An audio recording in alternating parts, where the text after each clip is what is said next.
សួស្តីប្រិយមិត្តអ្នកស្ដាប់ទាំងអស់គ្នាថ្ងៃនេះផងដែរគឺយើងនឹងលើកយករឿងមួយតាក់ទងជាមួយនឹងស្គរបុរាណដោយសារតែការស្រឡាញ់វត្ថុបុរាណមួយនោះទើបធ្វើឲ្យបុរសម្នាក់នោះគឺបានទទួលនៅវត្ថុមួយដែលមិនដឹងពីប្រភពច្បាស់លាស់ដែលអ៊ំចំណាស់ម្នាក់គឺបានឲ្យទៅគាត់ហើយគាត់ស្ទើរតែបាត់បង់ជីវិតទាំងខ្លួនឯងនិងមិត្តភ័ក្តិផងដែរអូខេតើបងប្អូនទាំងគ្នាខ្ញុំប្រហែលតែប៉ុណ្្នេះទេបងប្អូនទាំងគ្នាចង់ដឹងថាតើរឿងរ៉ាវមួយនេះគួរឲ្យខ្លាចរន្ធត់ព្រឺព្រួយបែបណាតោះស្ដាប់ទាំងអស់គ្នា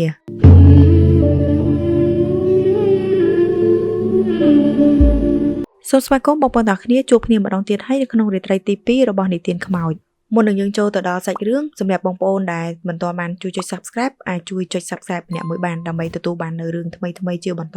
ទៀតសម្រាប់ប្រិយមិត្តថ្មីៗដែលអត់ទាន់ស្គាល់និទានខ្មោចថាជាអ្វីសម្រាប់និទានខ្មោចគឺជា Channel មួយសម្រាប់ដែលមកនិទានរឿងពាក់ព័ន្ធជាមួយនឹងរឿងអមនុស្សដើម្បីមកចែកជូនបងប្អូនទាំងអស់គ្នាស្ដាប់សាច់រឿងមួយនេះគឺយើងនិយាយចេញពីចេស្តាគឺជាកំឡោះសង្ហាមួយរូបដែលមានភិនភាគជាបរិះខ្មែរអង្គរដោយសារតែគាត់មានសម្បុរខ្មៅស្រអែមមើលទៅគួរជាទីគប់ភ្នែកដោយសារតែចេស្តាគឺជាមនុស្សចូលចិត្តរបស់បុរាណគាត់ក៏បានមករស់នៅក្នុងក្រុងសៀមរាបហើយក៏ទទួលបានការងារមួយជាអ្នកមើលថែប្រាសាទបុរាណផងដែរចេស្តាបានជួលផ្ទះស្នាក់នៅមួយកន្លែងដែលមាន2បន្ទប់នៅក្នុងក្រុងសៀមរាបដោយសារគាត់រស់នៅជាមួយនឹងមិត្តភ័ក្តិរបស់គាត់ម្នាក់ទៀតដែលបានផ្លាស់មកនៅធ្វើការឲ្យក្រុមហ៊ុនមួយកន្លែងនៅក្នុងខេត្តជាមួយគ្នានោះដោយគាត់មានឈ្មោះថាម៉ូនីអ្នកទាំងពីរក៏បានប្រើជីវិតរស់នៅធម្មតាគឺទៅធ្វើការត្រឡប់មកផ្ទះវិញធ្វើម្ហូបហើយចូលសម្រាកពួកគេរស់នៅបែបនេះអស់រយៈពេល7-4ខែដោយមិនមានរឿងអ្វីចម្លែកបានកើតឡើងឡើយនាថ្ងៃមួយចេស្តាបានចេញទៅមើលការងារនៅតាមប្រាសាទដោយសពមួយដងហើយគាត់បានប្រទះឃើញតាចាស់ម្នាក់ដែលកំពុងតែអូសកង់របស់គាត់ហើយនៅលើកង់របស់គាត់មានសុទ្ធតែស្គរនិងឧបករណ៍បែបបុរាណជាច្រើនចេស្តាដំបូងឡើយគាត់មិនមានបំណងចង់ទៅមើលឡើយតែមិនដឹងយ៉ាងម៉េចសុកគាត់ស្រាប់តែដើរតម្រង់ទៅរកតានោះហើយគាត់ក៏បានសួរនាំជំរាបសួរតារបស់អស់ទាំងនេះតាធ្វើដោយផ្ទាល់ដែរឬចៅតាជាអ្នកធ្វើដោយផ្ទាល់ស្អាតណាស់ចៅសាកមើលក្រែងលោពេញចិត្តមួយណាតាលក់ថោកទេយកប្រាក់ទៅទិញបាយហូបចេស្តាក៏បានលើករបស់ដែលតានោះលក់មើលម្ដងមួយរហូតដល់ប៉ះចំស្គរបុរាណមួយដែលមានសភាពខុសពីរបស់អ្នកដទៃហើយស្គរនោះហាក់ដូចជាធ្វើពីស្បែកអ្វីមួយមិនដឹងដែលមានសភាពទន់ល្មើយនៅពេលដែលចេស្តាកំពុងតែចាប់ផ្លឹកនឹងស្គរបុរាណនោះតាគាត់មិនបានចាប់អារម្មណ៍ឡើយតាម្នាក់នោះឈរក្បែរនោះកំពុងតែមើលមកចេស្តាក្នុងក្រសែភ្នែកដ៏គួរឲ្យខ្លាចចៅឯងស្រឡាញ់ស្គរនេះមែនទេ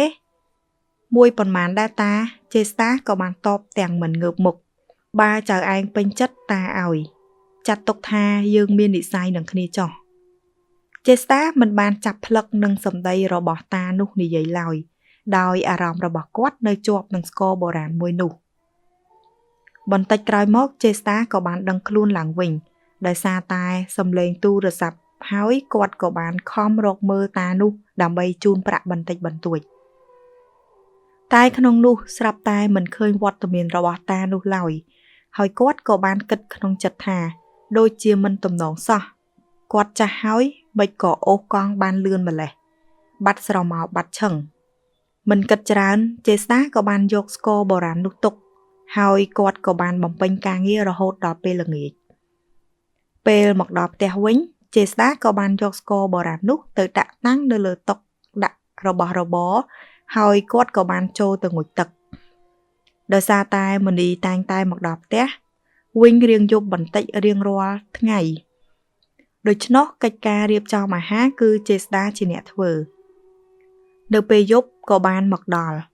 ចេស្តាដែលកំពុងតែដេកលង់លក់នោះស្រាប់តែបានយល់សប្តិឃើញថារូបគេកំពុងតែដេកក្នុងបន្ទប់ហើយមាននារីម្នាក់កំពុងតែអង្គុយបែរខ្នងនៅចុងជើងរបស់គាត់អ្វីកាន់តែចម្លែកនោះគឺនារីម្នាក់នោះស្លៀកសម្លៀកបំពាក់នារីរបាំដោយមានពាក់មកុដពណ៌មាសផងដែរសក់របស់នាងវែងហើយមានពណ៌ខ្មៅរលោងដែលមើលទៅគួរជាទីស្រឡាញ់ ចេស្តាបានព្យាយាមក្រោកអង្គុយហើយឈោងដៃទៅរកនារីរបាំនោះក្នុងគោលបំណងបំបែរមុខរបស់នាងមកមើលដើម្បីចង់ដឹងថានារីនោះមានសម្រស់ស្រស់ស្អាតយ៉ាងណា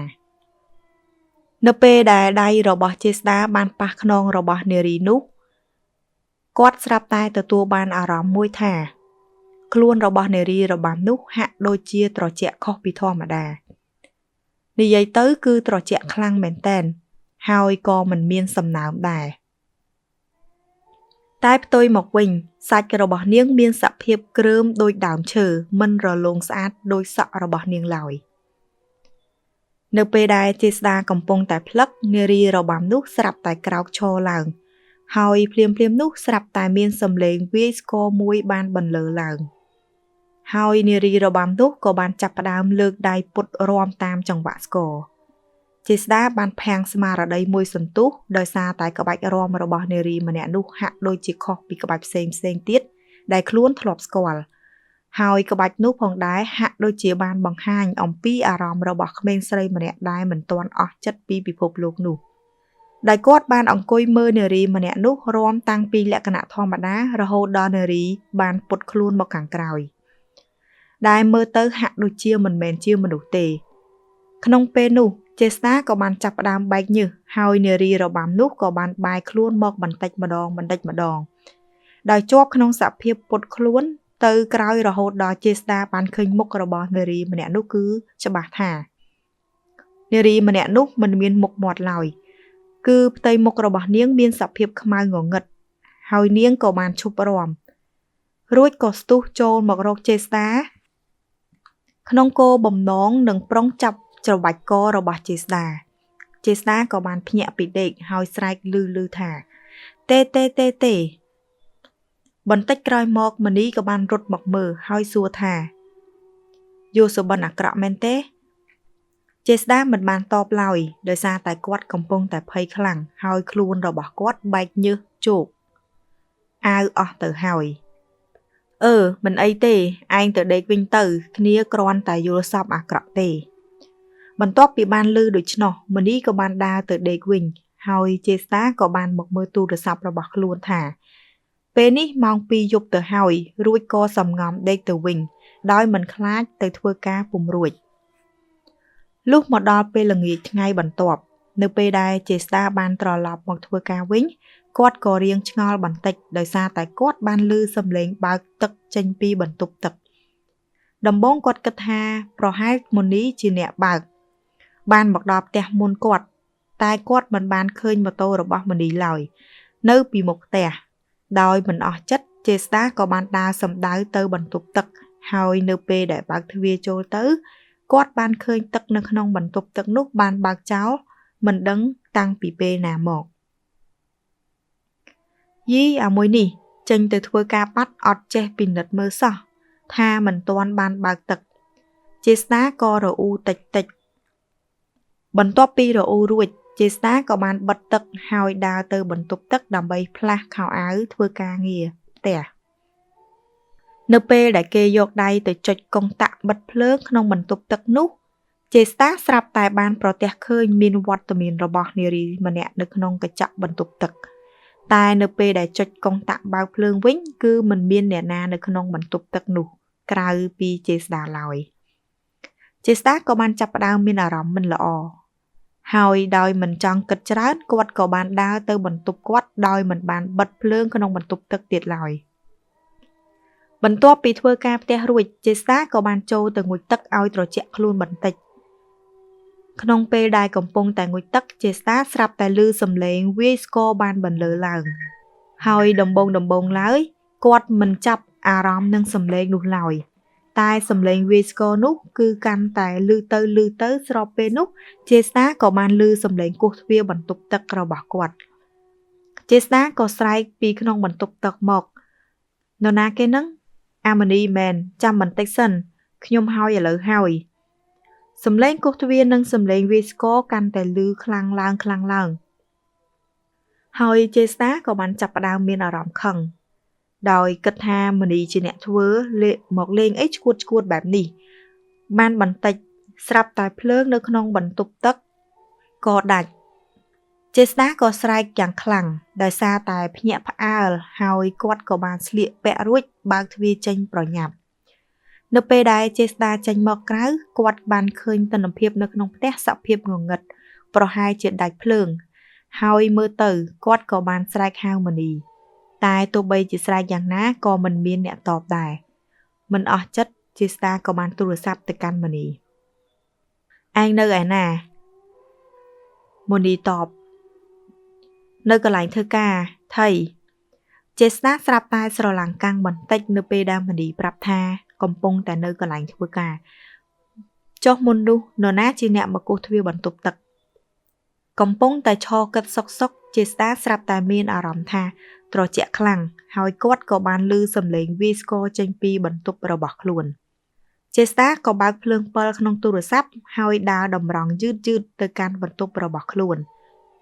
ពេលមកដល់មុខបន្ទប់ចេស្តាក៏បានឃើញថាទ្វារបន្ទប់របស់ខ្លួនចំហបន្តិចដែលមើលទៅហាក់ដូចជាមាននរណាម្នាក់បានចូលទៅក្នុងនោះចេស្តាបានព្យាយាមតាំងស្មារតីហើយដើរលបទៅអើតមើលតាមចន្លោះចំហនោះដំបូងឡើយចេស្តាមិនបានប្រទះឃើញអ្វីនៅពេលមើលយូរទៅគាត់ស្រាប់តែឃើញមានស្រមោលខ្មៅមួយហាក់ដូចជាកំពុងតែឈររាំរបាំដោយរាំយូរក៏លេចចេញរូបរាងរបស់ខ្មោចនារីរបាំដែលចេស្តាបានឃើញនៅក្នុងយល់សប្តិដំបូងខ្មោចនារីរបាំនោះរាំនៅរៀងឆ្ងាយពីទ្វារទេតែបន្តិចក្រោយមកចេស្តាមានអារម្មណ៍ថាខ្មោចនារីរបាំនោះបានរំកិលខិតចូលមករកខ្លួនបន្តិចម្ដងរហូតដល់ខ្មោចនោះបែរមុខមើលមកចំចេស្តាដោយមានចម្ងាយឆ្ងាយពីប្រហែលគ្នា1ម៉ែត្រតែប៉ុណ្ណោះក្រោយមកចេស្តាក៏បានចាប់ផ្ដើមងងឹតមុខហើយក៏ដួលសម្លាប់បាត់ទៅនៅពេលដែលចេស្តាបានដឹងខ្លួនគាត់ក៏បានក្រឡេកមើលជុំវិញខ្លួនហើយឃើញថាពេលនេះខ្លួនកំពុងតែដេកនៅលើគ្រែគ្រូពេទ្យហើយមនីកំពុងតែអង្គុយនៅខាងស្ដាំដៃរបស់ខ្លួនចុចទូរស័ព្ទលេងអាមនីខ្ញុំសន្លប់យូរនៅហើយនេះយើងនៅទីណាឯងសន្លប់ជិត2ម៉ោងហើយនេះយើងនៅពេទ្យក្បែរផ្ទះជួលយើងហើយឯងកើតអីបានជាសន្លប់អញ្ចឹងគ្នាមិនច្បាស់ដែរអូមែនអាមនីផ្ទះយើងមានខ្មោចមនីក៏បានសម្លឹងមើលមុខរបស់ចេស្តាហើយក៏បានយកដៃមកស្ទាបថ្ងាសរបស់គាត់តែចេស្តាក៏បានកិច្ចចេញក៏ពោលឡើងឈួតគ្នានិយាយមែនតែនមិនបានលេងសើចទេវើយបើឯងមិនជឿឯងចាំសាកមើលទៅចេស្តាស្រាប់តែចង់គាំងឈប់និយាយមួយរំពេចដោយសារតែខ្លួនបានឃើញខ្មោចស្រីរបាំនោះបានដើរចេញពីជ្រុងម្ខាងមួយនៃបន្ទប់ហើយមកឈររាំនៅចុងជើងរបស់ចេស្តាដែលមើលទៅគួរឲ្យព្រឺព្រួចហើយក្នុងពេលនោះភ្លើងនៅក្នុងបន្ទប់នោះក៏ចាប់ផ្ដើមរលត់ភ្លឺផ្លឹបផ្លែតរហូតរលត់ល្ងិតក្នុងបន្ទប់មើលអ្វីពុំឃើញចេស្តាក៏បានស្រែកខ្លាំងទេជួយផងខ្មោចឡងអ្នកគ្រូពេទ្យមកមើលមិត្តភ័ក្តិរបស់ខ្ញុំផងមូនីដង្ហើយហៅបានបន្តិចគ្រូពេទ្យប្រចាំការក៏បានមកដល់ហើយក៏បានចុចកុងតាក់បើកភ្លើងវិញតែនៅពេលនោះចេស្តាស្រាប់តែមានអារម្មណ៍ថាចិត្តគាំងម្ដងដោយសារតែលើកនេះខ្មោចនារីរបាំនោះកំពុងតែឈរនៅក្បែរមុខរបស់ចេស្តាហើយនាងបានឈោងដៃដែលមានក្រចកវែងបំរុងនឹងមកច្របាច់ករបស់ចេស្តាព្យាយាមរើបំរាស់ទៅមករហូតដល់ធ្លាក់ពីលើគ្រែ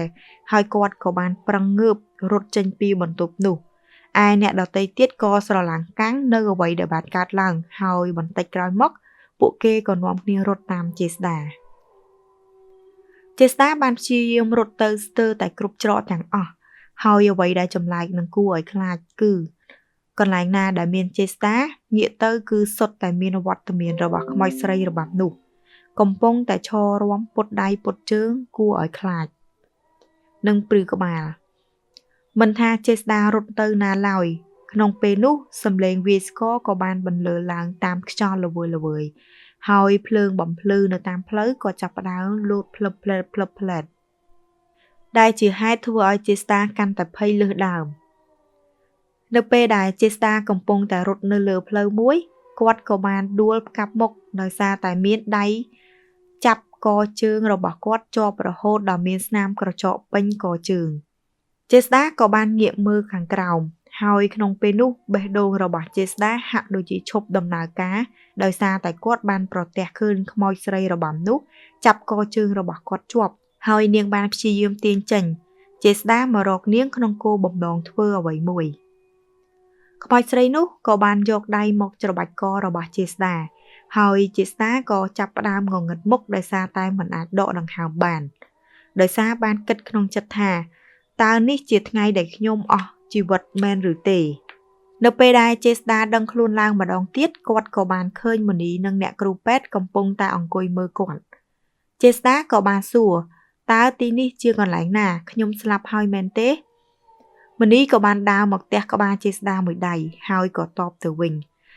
ស្លាប់ក្បាលហែងស្អីនេះជាមន្ទីរពេទ្យមិនបាច់និយាយច្រើនទេសំងំដេកសិនទៅបន្តិចទៀតសឹមទៅផ្ទះលុះដល់ពេលថ្ងៃរសៀលចេស្តានិងមនីក៏បានត្រឡប់មកផ្ទះជួលរបស់ពួកគេវិញនៅពេលដល់ចេស្តាហាក់ដូចជារារែកចិត្តមិនហ៊ានចូលទៅក្នុងផ្ទះឡើយហើយចេស្តាក៏បានហៅមនីមកនិយាយរឿងរ៉ាវប្រាប់នៅក្រៅផ្ទះបន្ទាប់ពីបានដឹងរឿងគ្រប់យ៉ាងហើយមនីហាក់ដូចជាមិនសូវជឿនៅលើអ្វីដែលចេស្តានិយាយឡើយនៅពេលដែលមិត្តរបស់ខ្លួនបានបង្ហាញស្នាមក្រចកដៃនៅកជើងឲ្យខ្លួនមើលមនីក៏បានចាប់ផ្ដើមជឿបន្តិចម្ដងចេស្តាក៏ឲ្យមនីចូលទៅក្នុងផ្ទះហើយយកស្គរបុរាណដែលខ្លួនទុកនៅលើតុចេញមកនៅពេលដែលមនីយកវាចេញមកខាងក្រៅចេស្តាក៏យកស្គរនោះមកពិនិត្យមើលហើយពួកគេទាំងពីរនាក់បានចំណាយពេលជិត1ម៉ោងក្នុងការមើលតែនៅតែមិនឃើញមានអ្វីចម្លែកឡើយ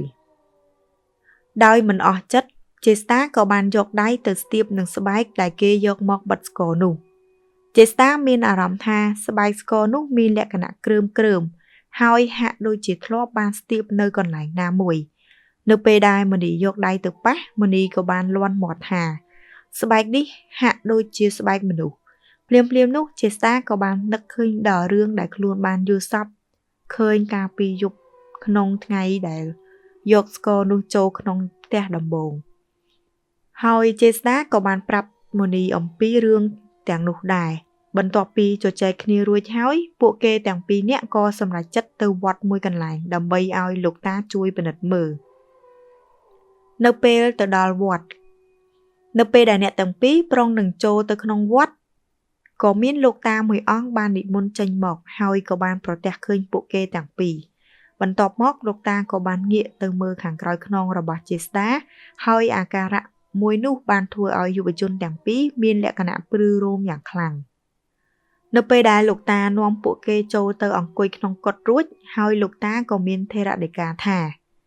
ចុះញោមទាំងពីរបានយកអ្វីមកជាប់នឹងខ្លួន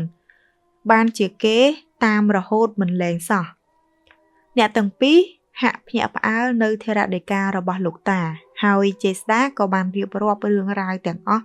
ទូលលោកតាឲ្យបានសន្តាប់បន្ទាប់មកមនីក៏ឆ្លៀតទូលសួរ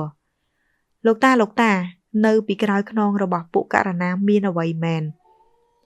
លោកតារក្សាតុល្យភាពហើយក៏បានយកទឹកមួយផ្តិលមកសូត្ររួចក៏ហុចឲ្យយុវជនទាំងពីរទៅលុបមុខនៅពេលដែលអ្នកទាំងពីរបានលុបមុខរួចលោកតាក៏មានថេរដីកាញោមទាំងពីរសាកបាយក្រោយមើលមិនគិតច្រើនអ្នកទាំងពីរក៏បានងាកក្រោយហើយភ្លាមនោះអ្នកទាំងពីរក៏បានគាំងមួយសន្ទុះដោយសារតែនៅពីក្រោយខ្នងរបស់ពួកគេគឺមានវត្តមានខ្មោចស្រីរបាំដែលមិនមានមុខមាត់ឡើយ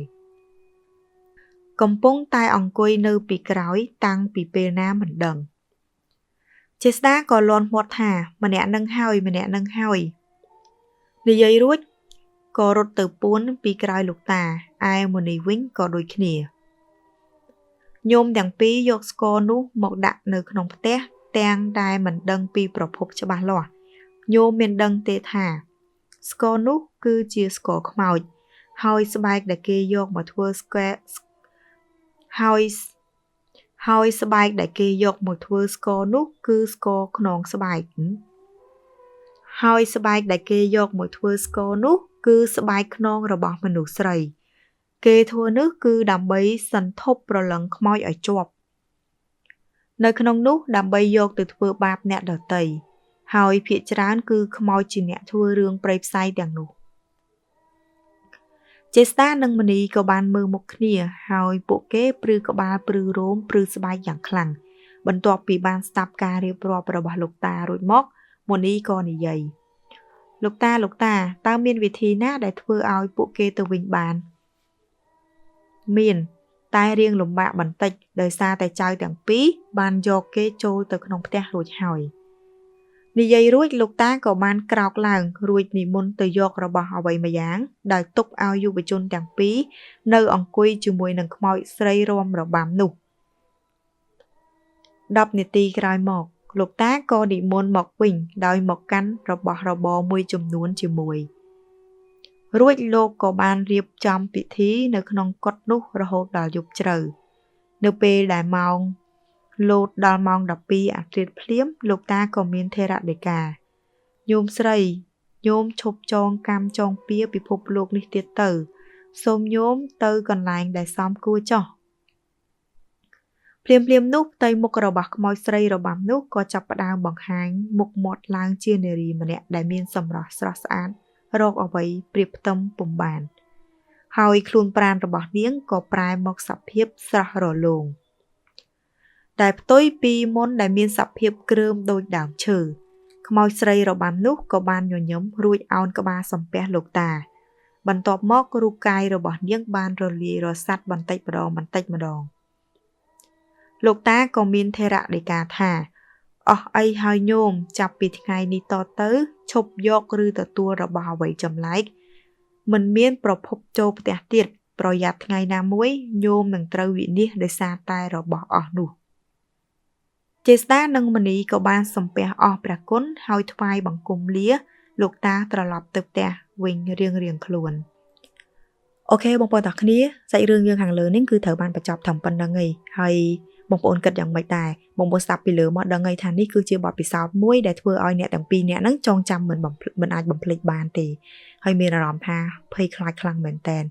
ហើយដោយដែលបងប្អូនដឹងអញ្ចឹងថាការដែលយើងយករបស់បុរាណមួយឬមួយក៏របស់អីផ្សេងក៏ដោយដែលយើងអត់ដឹងពីប្រភពច្បាស់លាស់ដែលយើងអត់ដឹងថាវាមកពីណាទេនៅពេលដែលយើងយកមកទុកនៅក្នុងផ្ទះគឺធ្វើឲ្យប៉ះពាល់ដល់អារម្មណ៍យើងមិនថាយើងមិនថាមិត្តភ័ក្តិមិនថាក្រុមគ្រួសារដែលនៅទីនេះគឺមានបញ្ហាដល់ខ្លួនឯងរហូតទៅដល់សឹងតែបាត់បង់ជីវិតផងដែរចឹងហើយសូមបងប្អូនទាំងគ្នានៅពេលដែលយើងយករបស់អីមួយមកចូលទៅក្នុងផ្ទះបងប្អូនត្រូវតែគិតថាគួរតែយកឬមួយក៏មិនគួរព្រោះយើងអត់ដឹងថារបស់មួយហ្នឹងគឺល្អសម្រាប់យើងឬអត់នោះទេអរគុណច្រើនបងប្អូនទាំងគ្នាសម្រាប់ការតាមដានស្ដាប់ពីដើមរហូតដល់ចប់សម្រាប់បងប្អូនដែលអត់ទាន់ជួយចុច Subscribe អាចជួយចុច Subscribe ម្នាក់មួយបានដើម្បីទទួលបាននៅវីដេអូថ្មីៗបន្តទៀតអរគុណជូនពរសំណាងល្អបាយបាយ